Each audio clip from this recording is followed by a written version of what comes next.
Қыз бала қашан намаз бастайды? Қыз бала шариғатта міндет бойына жүктеледі, жаңағы бірінші етеккірі келгенде. Енді кейбіреулер жаңағы етеккірі келгенде күйеуге береді деп жүр. Жоқ, дұрыс емес. Ұл бала да 13-те отау иесі деп қазақ айтқан 13-те баланы үйлендіруге болмайды.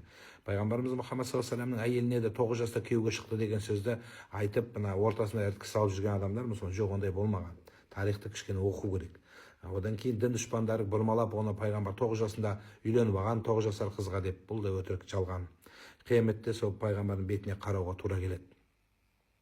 Бір мұғалім Құдай жоқ деп сабақ берген ғой. Сөйтсе бір бала шығып, Құдай бар, менің атам үйреткен, әжем үйреткен, Құдай бар деп қоймаса, мұғалім жоқ деп. Сосын екеуі сәл сөзге келіп қалғанда, бала айтыпты, ана дүниеге барғанда керек десеңіз дәлел ретінде кім бар депті. Жүніс пайғамбар балықтың ішінде десе, өмір сүрген десе 70 күн, 40 күн. Сөйтсе айтады, міне сказка, міне сендердің айтқандарың сказка, балықтың ішінде адам өмір сүре ме не деп айтады дейді. Вот көресіз, жәннетке барған кезде мен сұрайым Жүніс пайғамбардан, балықтың ішінде болдың ба деп сұрайым деген екен. Сонда жаңа ұстазы тұрып, мұғалім, Жүніс пайғамбарың тозақта болса не істейсің десе, онда өзіңіз сұрай саласыз деген екен.